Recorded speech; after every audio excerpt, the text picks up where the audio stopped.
हाल ही में मुख्यमंत्री अशोक गहलोत ने किस जिले में जाखम एवं गागरी सिंचाई परियोजना के लिए 22 करोड़ रुपए 80 लाख रुपए की 22 करोड़ 80 लाख रुपए की मंजूरी की है दोस्तों। जयपुर, बीकानेर, प्रतापगढ़ इनमें से कोई नहीं दोस्तों। जो अशोक गहलोत है, चाहे राजस्थान के मुख्यमंत्री, उन्होंने जाखम एवं गागरी सिंचाई परियोजना के लिए दोस्तों प्रतापगढ़ के लिए उन्होंने 22 करोड़ 80 लाख रुपए का की दिया है दोस्तों। ठीक है, एक मिनट दोस्तों। मुख्यमंत्री अशोक गहलोत ने प्रतापगढ़ जिले में धारियाबाद विधानसभा की जाखम एवं गागरी सिंचाई परियोजना के लिए 22 करोड़ 80 लाख रुपए की मंजूरी की है। ये राशि इन परियोजनाओं की नहरी तंत्र के मरम्मत तथा जीर्णोद्धार के तीनों कार्यों की खर्च की जाएगी। मरम्मत कार्य उन होने से नहरी तंत्र में से व्यर्थ बहकर जाने वाले जल को रिसाव को रोकने में मदद मिलेगी और सिंचाई कार्यों के लिए इस जल का उपयोग किया जा सकेगा दोस्तों। Next question. हाल ही में ICMR द्वारा देश के 21 राज्यों में किए गए सीरो सर्वे में 76.2 डेवलप एंटीबॉडी के साथ दूसरे स्थान पर कौन सा राज्य रहा? राजस्थान, तमिलनाडु, महाराष्ट्र, इनमें से कोई नहीं दोस्तों। जो ICMR दोस्तों होती है ना, उसके जरिए 21 राज्यों में किए गए सीरो सर्वे के अनुसार 76.2 दोस्तों डेवलप एंटीबॉडी के साथ दूसरे स्थान पर अपना राजस्थान रहा दोस्तों। ठीक है, ICMR के 21 राज्यों का जो सर्वे किया गया था, यहाँ की 2/3 आबादी का कोरोना वायरस एंटीबॉडी का डेवलप हुई और 79% के साथ एंटीबॉडी के साथ मध्य प्रदेश सबसे आगे दोस्तों। पहले स्थान पर मध्य प्रदेश और दूसरे स्थान पर अपना राजस्थान में एंटीबॉडी 76.2 एंटीबॉडी के साथ दूसरे स्थान पर, और तीसरे स्थान पर बिहार रहा दोस्तों 75.9 एंटीबॉडी के साथ, और केरल चौथे स्थान पर रहा जिसकी एंटीबॉडी 44.4 है। और सबसे पीछे देश के 70 जिलों में से हमारी ये चौथा सीरो सर्वे है। 14 जून से 16 जुलाई के बीच Indian Medical Research Council ICMR के तहत ये करवाए गए सीरो सर्वे के केंद्रीय स्वास्थ्य मंत्रालय ने बुधवार को रिपोर्ट जारी की थी दोस्तों। ठीक है, उसको रैंक पूछ सकता है और कुछ नहीं दोस्तों। मेन इंपॉर्टेंट ये है, विश्व आदि दिवस पर 9 अगस्त को किस शहर में राजस्थान की पहली बालिका हॉकी एकेडमी की शुरू होगी दोस्तों? जयपुर, उदयपुर, सीकर, इनमें से कोई नहीं। जो विश्व आदिवासी दिवस कब मनाया जाता है दोस्तों? वो 9 अगस्त को मनाया जाता है, और इसी के उपलक्ष्य पर दोस्तों पहली बालिका हॉकी एकेडमी दोस्तों उदयपुर के अंदर स्थापना होगी। ठीक है, आगामी विश्व आदिवासी दिवस पर 9 अगस्त को उदयपुर राजस्थान की पहली बालिका हॉकी एकेडमी की शुरू होने वाली है। इसे लेकर उदयपुर जिले के खिलाड़ियों को चयन की ट्रायल 29 जुलाई को हुई थी दोस्तों। खेल अधिकारी शकील हुसैन ने, खेल अधिकारी कौन है राजस्थान के अंदर दोस्तों? शकील हुसैन ने बताया कि जनजाति विभाग द्वारा एकेडमी खोली जा रही है। बालिका हॉकी एकेडमी के लिए टैलेंट सर्च कार्यक्रम के तहत चयन ट्रायल महाराणा प्रताप खेल गांव के स्थित हॉकी एस्ट्रोड्रम के मैदान में हुआ था। ठीक है, चलिए नेक्स्ट। विदेश मंत्रालय के डिजिटल ट्रांसफॉर्मेशन इनिशिएटिव के तहत ऑनलाइन पासपोर्ट पुलिस वेरिफिकेशन और पायलट प्रोजेक्ट के तहत शहर में शुरू किया दोस्तों। जयपुर के अंदर ये शुरुआत होती है दोस्तों। डिजिटल ट्रांसफॉर्मेशन इनिशिएटिव के तहत दोस्तों ऑनलाइन पासपोर्ट पुलिस वेरिफिकेशन के तहत पायलट प्रोजेक्ट के तहत शुरू किया गया दोस्तों। ये एक बार पढ़ लीजिए दोस्तों फटाफट से। ठीक है, ये पासपोर्ट पुलिस ऐप के पर जाकर ये वेरिफिकेशन होगा दोस्तों। पासपोर्ट अधिकारी कौन है दोस्तों? नीतू बगोलिया ने है। ठीक है, चलिए मेरे हिसाब से पढ़ लिया होगा दोस्तों। ये प्रोसेस 3 से 4 दिन के अंदर पूरी हो जाएगी दोस्तों। ये पेपरलेस बिना कागज़ की कार्रवाई के तहत होगा दोस्तों। हाल ही में राजस्थान के मुख्यमंत्री अशोक गहलोत ने ट्रांसजेंडर उत्थान कोष के लिए कितने करोड़ रुपए की अतिरिक्त बजट का प्रावधान की स्वीकृति दी है? 8.98 5.96 करोड़ रुपए, 12.30 करोड़ रुपए, या इनमें से कोई नहीं दोस्तों। 8.9 करोड़ रुपए, 8 करोड़ 98 लाख रुपए की दोस्तों राजस्थान के मुख्यमंत्री दोस्तों अशोक गहलोत ने उन्होंने ट्रांसजेंडर उत्थान कोष के लिए अतिरिक्त बजट प्रावधान किया दोस्तों। राजस्थान के मुख्यमंत्री अशोक गहलोत ट्रांसजेंडर के उत्थान कोष के लिए 8.98 करोड़ रुपए अतिरिक्त बजट का स्वीकृति प्रदान की। यह राशि उपयोग ट्रांसजेंडर समुदाय के समावेशी के विकास के लिए तैयार कार्य योजना का क्रियान्वयन के लिए किया जाएगा। गहलोत ने वित्त वर्ष 2021-22 में ट्रांसजेंडर समुदाय के लिए 10 करोड़ की राशि का उत्थान कोष से बनाने की घोषणा की थी दोस्तों। चलिए, राजस्थान में किसने निःशक्तजन सहित अन्य लाभार्थियों को डोर स्टेप डिलीवरी के अनाज उपलब्ध करने की योजना तैयार की है दोस्तों? वो है अशोक गहलोत, शांति धारीवाल, कलराज मिश्र, यानी में से कोई नहीं। कलराज मिश्र अपने राजस्थान के गवर्नर हैं। अशोक गहलोत है दोस्तों जिन्होंने ये शुरुआत की है। मुख्यमंत्री अशोक गहलोत की अध्यक्षता में वीसी के माध्यम से दोस्तों खाद्य नागरिक आपूर्ति और उपभोक्ता मामले विभाग की समीक्षा बैठक हुई। बैठक में मुख्यमंत्री अशोक गहलोत ने निःशक्तजन सहित अन्य लाभार्थियों को डोर स्टेप डिलीवरी से अनाज उपलब्ध कराने की योजना तैयार करने के निर्देश दिए हैं दोस्तों। इस योजना के तैयार होने के राशन डीलर दुकान पर पहुंचने पर असमर्थ जरूरतमंदों को परिवार खाद्य सुरक्षा योजना का सुनिश्चित हो सकेगा। राजस्थान में 20 अगस्त 2020 को शुरू हुई इंदिरा गांधी रसोई योजना के राज्य सरकार प्रतिवर्ष कितने करोड़ रुपए खर्च करेगी दोस्तों? 100 करोड़, 500 करोड़, 400 करोड़, इनमें से कोई नहीं दोस्तों। जो राजस्थान के अंदर दोस्तों इंदिरा रसोई योजना कब शुरुआत होती है? 20 अगस्त 2020 को, और इसके अंदर 100 करोड़ रुपए का प्रतिवर्ष बजट बनाया गया है। 20 अगस्त 2020 को इंदिरा गांधी रसोई योजना की शुरुआत हुई। ये योजना राज्य सरकार प्रतिवर्ष 100 करोड़ खर्च करेगी इस पर। यह राजस्थान सरकार के नो हंगर नो स्लिप संकल्प को साकार की दिशा में एक कदम है। इस योजना के तहत जरूरतमंद गरीबों को 8 रुपये प्रति प्लेट में स्वस्थ पौष्टिक भोजन मिलेगा। एक प्लेट की कीमत 20 रुपये रहेगी, जिसमें 12 रुपये राज्य सरकार देगी और 8 रुपये दोस्तों जो खाना खाने आएगा वो देगा। ये पूर्व भारतीय प्रधानमंत्री इंदिरा गांधी के नाम पर बनी इंदिरा रसोई योजना का 213 शहर के अंदर दोस्तों और 358 रसोइयों पर चलेगी। हाल ही में राजस्थान के शहरी निकायों में एक दिव्यांगजन पार्षद मनोनीत किए जाने की घोषणा की है। नरेंद्र मोदी, अशोक गहलोत, कलराज मिश्र, यानी में से कोई नहीं दोस्तों। राजस्थान के अंदर शहरी निकायों को एक दिव्यांगजन के पार्षद मनोनीत करने के लिए घोषणा की है, वो अशोक गहलोत ने की है दोस्तों। ठीक है, ये पढ़ लीजिए दोस्तों फटाफट से, ज़्यादा महत्वपूर्ण नहीं, एक बार रिवीजन कर लीजिए फटाफट से, सारे स्टूडेंट रिवीजन कर लीजिए। चलिए नेक्स्ट। हाल ही में हड़प्पा युग में महानगर धोलावीरा के यूनेस्को की विरासत सूची में अंकित किया। ये किस राज्य के अंदर है दोस्तों? राजस्थान, तमिलनाडु, गुजरात, इनमें से कोई नहीं दोस्तों। ये यूनेस्को के अंदर धोलावीरा के अंदर शामिल हुई है दोस्तों। ये विश्व धरोहर सूची के अंदर दोस्तों ये 40वीं धरोहर सूची है। ये गुजरात के अंदर दोस्तों धोलावीरा है। ठीक है, यह हड़प्पा युग के महानगर के धोलावीरा को यूनेस्को विरासत सूची में शामिल किया गया है। विश्व 4470 में पहली ही भारत को एक नया विश्व विरासत तेलंगाना और रुद्रेश्वर को रामप्पा मंदिर को दिया दोस्तों। गुजरात की अब 3 विश्व धरोहर स्थल है दोस्तों। पावनगढ़ के पास चंपोनगर, पाटन की रवेली, रानी राव, ऐतिहासिक अहमदाबाद दोस्तों। इसके साथ ही 40वां स्थान विश्व विरासत सूची में शामिल हुई है दोस्तों भारत की। ये अंतर्राष्ट्रीय बाघ दिवस कब मनाया जाता है? 26 जुलाई, 28 जुलाई, 29 जुलाई, इनमें से कोई नहीं। अंतर्राष्ट्रीय बाघ दिवस दोस्तों, अंतर्राष्ट्रीय बाघ दिवस 29 जुलाई को मनाया जाता है। ग्लोबल टाइगर डे भी माना जाता है दोस्तों इसे।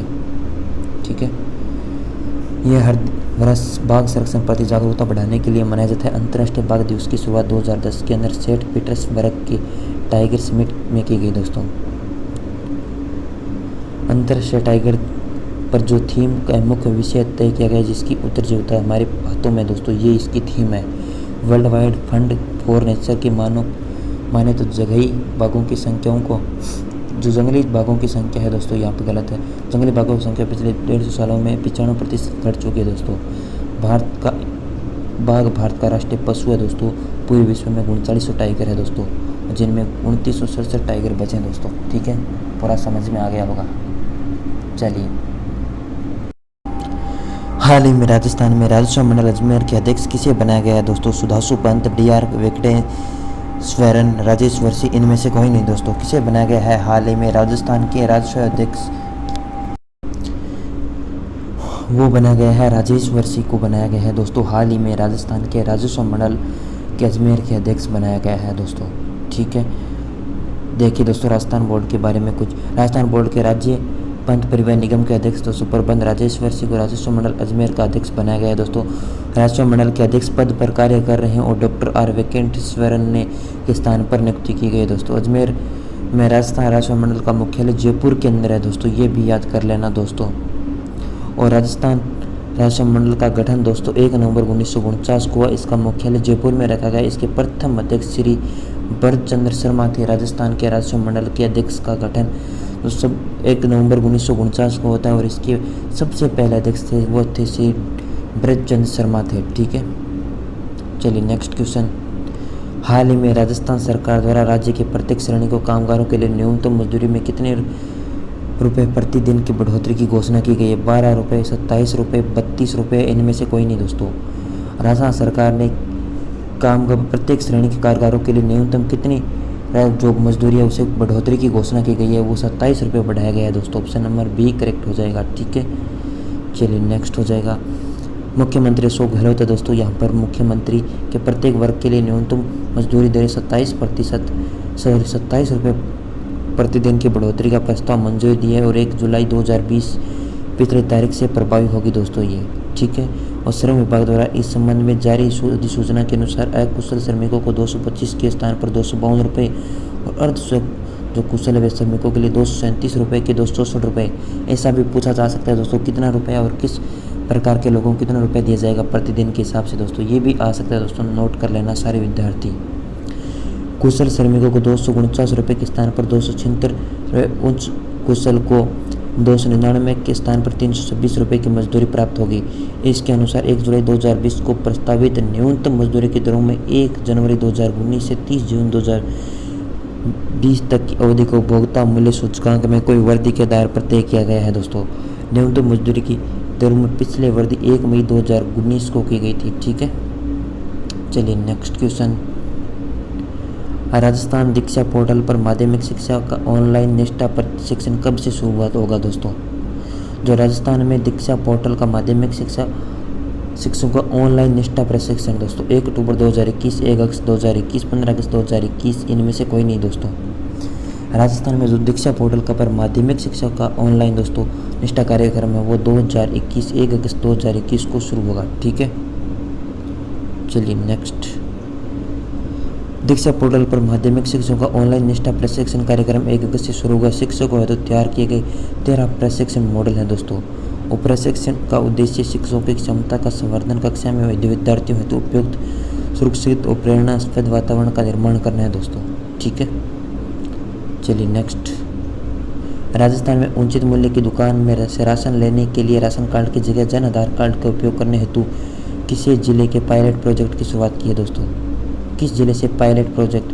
बीकानेर, राजसमंद, उदयपुर, इनमें से कोई नहीं दोस्तों। कौन सा जिला है राजस्थान की उचित मूल्य की दुकान से जो अपन राशन लेते हैं दोस्तों जन आधार कार्ड का उपयोग करने हेतु पायलट प्रोजेक्ट दोस्तों, वह है राजसमंद दोस्तों। Option number B. अब बात आती है दोस्तों इनमें से बात। राजस्थान में अब उचित मूल्य की दुकान पर जो राशन कार्ड की जब राशन मिलता है, राशन का सामान, उस जगह पर जरूरत नहीं पड़ेगी राशन कार्ड की, जन आधार ले जाकर आप राशन कार्ड के रूप में उपयोग कर सकते हैं दोस्तों। इसके लिए राज्य सरकार राजसमंद जिले को देवगढ़ सहित 95 ब्लॉक को पायलट प्रोजेक्ट की शुरुआत की गई। यहाँ इसके डाटा अपडेट किए गए, यहाँ प्रयोग भी सफल रहा दोस्तों। और अब इसे राजसमंद जिला मुख्यालय और रेल मगरा ब्लॉक सहित राजस्थान में 100 से ज़्यादा ब्लॉक दूसरे चरण में तैयारी की जा रही है दोस्तों। ठीक है, हाल ही में इंडियन बुलियन ज्वेलर्स एसोसिएशन की राजस्थान इकाई का अध्यक्ष सलाहकार किसे चुना गया दोस्तों? अनिल चौधरी, राजीव अरोड़ा, पंकज शर्मा, इनमें से कोई नहीं। Indian Boolean and jewellers association के अध्यक्ष राजीव अरोड़ा का चुना गया दोस्तों। इमेज देख सकते हैं आपके सामने दोस्तों, नोट कर लीजिए इमेज। चलिए, जो हाल ही में राजीव अरोड़ा को IBGI की राजस्थान की इकाई है दोस्तों, इसका सलाहकार चुना गया है। ज्वेलर्स का प्रमुख संगठन Indian Boolean and jewellers association 1919 के अंदर स्वर्णकार एवं ज्वेलर्स के हितों की रक्षा के लिए हुआ था। IBGI का गठन IBGI के राष्ट्रीय सचिव सुरेंद्र मेहता ने जारी किया है। अरोड़ा का नियुक्ति पत्र वर्तमान में फेडरेशन ऑफ राजस्थान एक्सपोर्ट के अध्यक्ष भी हैं राजीव अरोड़ा दोस्तों। राजीव अरोड़ा अभी दोस्तों जो वर्तमान में फेडरेशन ऑफ राजस्थान एक्सपोर्ट के अध्यक्ष भी हैं राजीव अरोड़ा जी। चलिए नेक्स्ट। हाल ही में राजस्थान सरकार द्वारा राज्य भर में कितने कोरोना स्वास्थ्य परामर्शदाता नियुक्त किए जाएंगे? 400, 500, 1200। राजस्थान सरकार के अंदर दोस्तों राज्य भर में कितने कोरोना स्वास्थ्य परामर्शदाता नियुक्त किए जाएंगे? वो 1000 दोस्तों परामर्शदाता जो परामर्श दे सके दोस्तों, उसके लिए नियुक्ति की जाएगी। ठीक है, चलिए, इसमें से ज़्यादा फैक्ट दोस्तों पढ़ने के लिए लायक नहीं है, लेकिन आप PDF दोस्तों टेलीग्राम पर मिल जाएगी, वहाँ से पढ़ लेना। ठीक है, चलिए, हाल ही में राजस्थान के किस जिले में प्रदेश का पहला हाइड्रो एनर्जी प्रोजेक्ट लगाया जाएगा? बारां, जयपुर, जैसलमेर, इनमें से कोई नहीं दोस्तों। हाल ही में राजस्थान के किस जिले में प्रदेश का पहला हाइड्रो एनर्जी प्रोजेक्ट लगाया जाएगा? वो लगाया जाएगा दोस्तों बारां जिले के अंदर, ऑप्शन नंबर ए। ठीक है, शहादाबाद बारां प्रदेश में पहला हाइड्रो एनर्जी प्रोजेक्ट लगेगा। बारिश में व्यर्थ पानी को दोस्तों उन्हें सुरक्षित करना, 2520 मेगावाट बिजली का उत्पादन भी किया जाएगा वहाँ से। ये प्रोजेक्ट सिंगापुर अबू धाबी की कंपनी की ओर से लगाया जाएगा। शहरी जनजाति सर्वाधिक बारां जिले में सीताबाड़ी मेला, यहाँ मेला शहरी जनजाति कुंभ मेला भी लगता है दोस्तों बारां जिले के अंदर सीताबाड़ी है ना, वहाँ पर कुंभ मेला भी लगता है दोस्तों, याद कर लेना, क्वेश्चन बन सकता है एग्जाम के अंदर। कुंभ मेला कहाँ पर लगता है दोस्तों? हाल ही में जयपुर में राजस्थान का पहला ऑर्गेनिक फ्रेश फार्मर मार्केट का शुभारंभ कहाँ पर किया गया? अजमेर, जयपुर, बीकानेर, इनमें से कोई नहीं दोस्तों। कहाँ पर हाल ही में राजस्थान का पहला ऑर्गेनिक फ्रेश फार्मर के मार्केट का प्रारंभ किया? वो किया जयपुर के अंदर दोस्तों, ऑप्शन नंबर बी के अंदर शुरुआत किया जयपुर के अंदर दोस्तों। भारतीय जैविक किसान उत्पादन संघ के सौजन्य से प्रदेश का पहला पूर्णतः ऑर्गेनिक उत्पादक युक्त राजस्थान में ऑर्गेनिक फ्रेश फार्मर मार्केट शुरू हो गया। जयपुर के प्रताप नगर में स्थित इस मार्केट का शुभारंभ परिवहन एवं सैनिक कल्याण मंत्री प्रताप सिंह खाचरियावास। दोस्तों आ सकता है क्वेश्चन कि परिवहन एवं सैनिक कल्याण मंत्री कौन है दोस्तों? प्रताप सिंह खाचरियावास दोस्तों राजस्थान के अंदर दोस्तों शुभारंभ किया है। उन्होंने परिवहन और सैनिक कल्याण मंत्री भी प्रताप सिंह खाचरियावास है। संचालक संगीता गौड़ ने बताया कि किसान सीधे अपने खेत के ऑर्गेनिक फल और सब्जियां बेच सकते हैं दोस्तों इसके जरिए। इसके अलावा देश भर में 90 जैविक उत्पादन कंपनियों के उत्पाद में 5 से 40% डिस्काउंट ग्राहकों को उपलब्ध होंगे। चलिए नेक्स्ट, हाल में भारत किस राज्य में मार्च 2022 में डिफेंस एक्सपो का आयोजन किया जाएगा? उत्तर प्रदेश, गुजरात, राजस्थान, इनमें से कोई नहीं दोस्तों। हाल ही में भारत किस राज्य में 20 मार्च 2022 को डिफेंस एक्सपो का आयोजन करेगा दोस्तों? वो करेगा दोस्तों गुजरात के अंदर। ठीक है, गुजरात की राजधानी गांधीनगर दोस्तों, और विजय रूपाणी वहाँ के CM हैं। और गवर्नर कौन है दोस्तों? कमेंट बॉक्स में बताना है। गुजरात के पहले डिफेंस एक्सपो की मेजबानी करेगा जो भारतीय तैयारियों के बाजार में रुचि रखने वाले घरेलू और वैश्विक उद्योगों के लिए रक्षा का प्रमुख कार्यक्रम है दोस्तों। ठीक है, ये कार्यक्रम 2022 में गांधीनगर के India as a defence manufacturing के हब विषय के आयोजित किया जाएगा। कार्यक्रम के पिछले संस्करण में नई दिल्ली, गोवा, चेन्नई, लखनऊ आदि शामिल थे दोस्तों। ठीक है, हाल ही में दोस्तों विश्व रेंजर दिवस कब मनाया जाता है? तो हाल ही में मनाया गया दोस्तों 31 जुलाई, 30 जुलाई, 29 जुलाई, इनमें से कोई नहीं दोस्तों। 29 जुलाई को टाइगर दिवस मनाया जाता है दोस्तों। ठीक है, 31 जुलाई को दोस्तों विश्व रेंजर दिवस मनाया जाता है। ठीक है, विश्व रेंजर दिवस 31 जुलाई को मनाया जाता है। इस दिन ड्यूटी के दौरान घायल हुए मारे गए रेंजरों को श्रद्धांजलि देता है दोस्तों। पहला विश्व रेंजर 2007 को IRF इंटरनेशनल रेंजर के फेडरेशन की स्थापना 15वीं वर्षगांठ पर मनाया गया था दोस्तों। इस दिन आयोजन इंटरनेशनल रेंजर फेडरेशन 63 सदस्य संघ द्वारा किया जाता है दोस्तों। ठीक है, समझ में आ गया होगा दोस्तों। चलिए।